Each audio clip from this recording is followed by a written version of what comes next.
on the label of being a democratic socialist.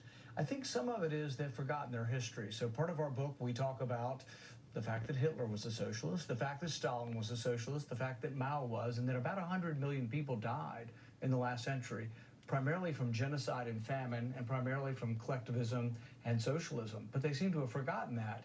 But what they now point to is they all say, well, we kind of were for Castro, but not so much. I mean, we're kind of for Chavez and Maduro, but not so much. What we're really for is Scandinavian socialism. So we spend a lot of the book describing the fact that Scandinavia first is not socialist, but we also report that, you know what, Bernie's actually too much of a socialist to even get elected in Denmark. The Prime Minister of Denmark said, Bernie, quit calling us socialist. We're not socialist. We're open for business, and you're ruining our business by telling the world we're socialist, and we're not. Well, the socialism of Norway is based on oil deposits. It's a petro-socialist state. What's interesting, though, is that conservatives often say socialism makes people poorer, but the people who run socialist systems always wind up very rich, I've noticed. We make that point in the book that there's always a top 1%. In our country, it's largely based on merit. In socialism, it's largely based on who you know, whether you're related to Maduro, you know, you are wealthy and can have plenty to eat. So, for example, in Venezuela, the average person has lost 20 pounds over the last year. Maduro has gained about 50 pounds over the last couple of years. So Maduro is getting bigger and bigger and bigger. Oh, yeah, he can't even wear clothes.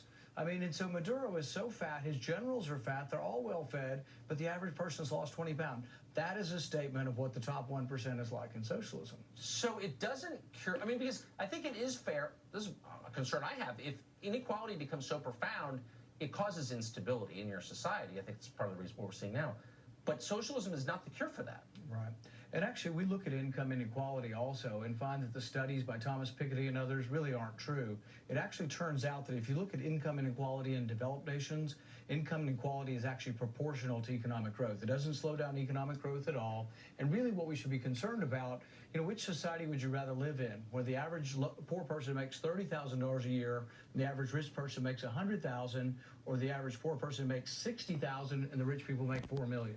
It really shouldn't matter what a rich person makes. You really want the average that the poor folks make to be increasing, and that's what's happening in capitalism. Right. Envy is real. So I have to ask you about the Syrian question, since you're one of the very few elected officials in Washington who appears to be at least sympathetic to the president's position that we ought to pull troops out of northern Syria. Why has the response been bipartisan and outraged, almost universally here? Everyone hates this idea. It's sort of one of the strange compromises in Washington. They all seem to be in favor of continued intervention everywhere. They never believe you can come home.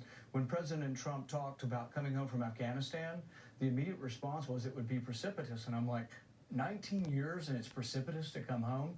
So really, it's really appalling, but there seems to be almost nobody really looking at the situation. But I will tell you one extraordinary thing.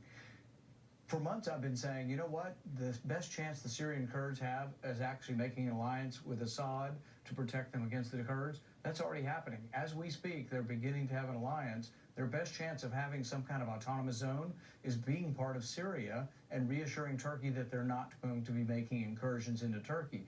That's what happened in Iraq. There is a semi-autonomous region for the Kurds, but they're within the government of Iraq. And they've gotten the surety that they're not going to invade into Turkey. Interestingly, there are 1,800 Turkish businesses in Kurdistan, the Kurdish area of Iraq now, and they actually are getting along pretty well. That could happen in Syria too, but we've prevented it because we keep saying you can't talk to Assad, Assad must go, but really, you probably do have to eventually talk to Assad to have peace there. Of course. It's not even clear why we're saying that. It's very confusing. Senator, thank you very much. Great to see you. Congrats on the book. Thank you.